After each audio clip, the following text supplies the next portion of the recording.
Welcome back to my channel. This is Life with Tapa.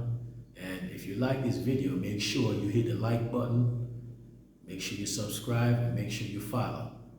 Today we're going to be talking about life in the trenches, things that happen in prison settings. And this is just one of the crazy situations that happened in prison while I was there. One day, I was watching these two dudes. They came off the bus together.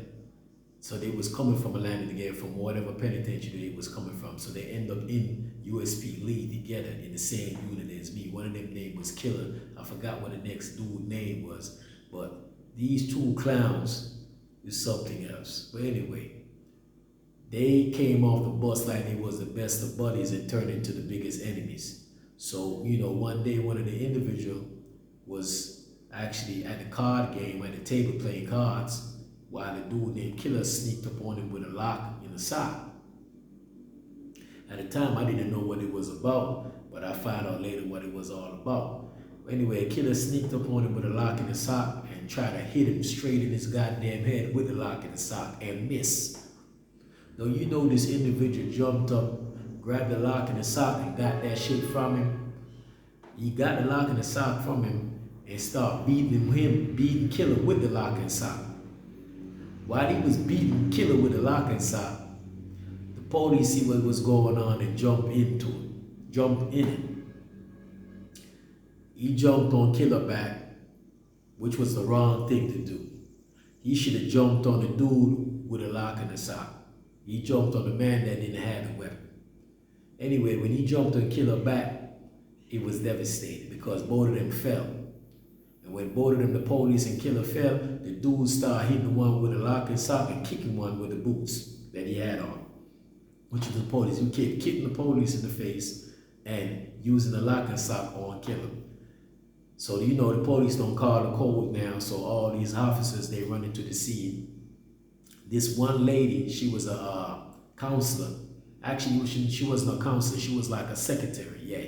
She was a secretary, an Asian chick that I used to go to get a lot of my legal work, copy and stuff like that. So she knew me on the first name basis because I used to go around there a lot to get my paperwork copy because I was doing a lot of filing in court. But anyway, she first one came to the scene, and when she seen how bloody the police's face was, how much blood was coming from out of his face, how much blood was coming from the next dude, she started screaming.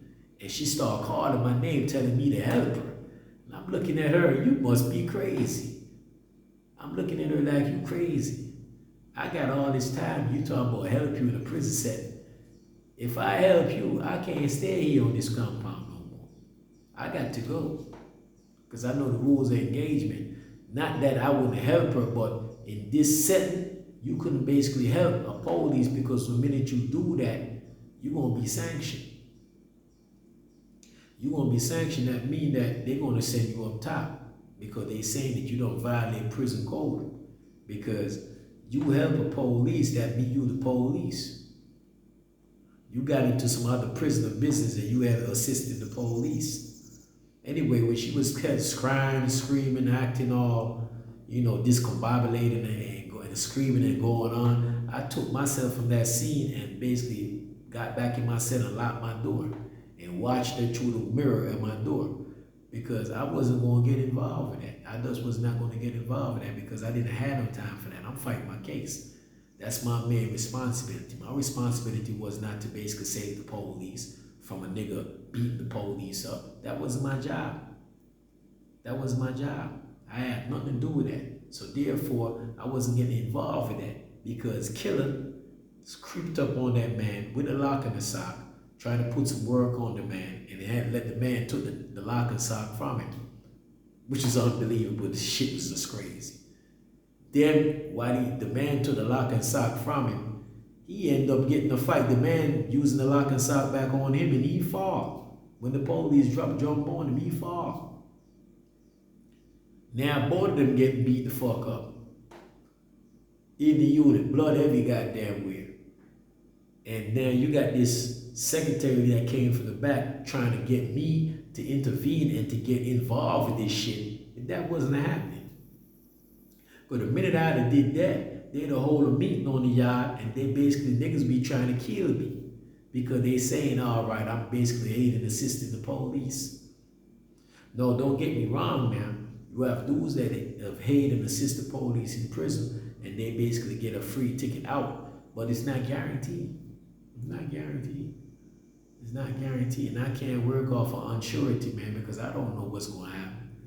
I'm not taking no else, because the minute I try to break that fight up and get involved in that, it's over with. I can't stay on that compound no more. I can't stay on that compound no more, and I can't basically put it in my mind frame that this warden is going to cut my sentence and put me back on the street, because I had so much time. I don't have it happening like that. So therefore, I'm not getting involved in no police business or no other prisoner business, because I don't even know what's going on. But I find out later on that they was fighting over wine. They had some business dealing, and you know, the next dude feel like killing went around him with the wine, and they basically put up money to make. Cause this nigga was the nigga that was playing the cards. He was a cold-blooded alcoholic. Cause after this situation, he ended up coming back to the compound, and he had to end up check back in, because every time he get drunk, he speak his mind. And he said some shit one day, and some DC dudes didn't like what he said, and they was looking for to put that work in on him. They were just waiting for him to get drunk again so they could basically rock him to sleep and punish him. But I guess somebody said something to him, and he got spooked, and he checked in and got the heck off that compound. So, you know, these are some of the stuff that, man, happened in the trenches, man. If you like this video, as I say, man, make sure you subscribe, follow, hit the thumb button, and keep following this movement. Top of our black flag. You know what it is. Chop, chop, chop.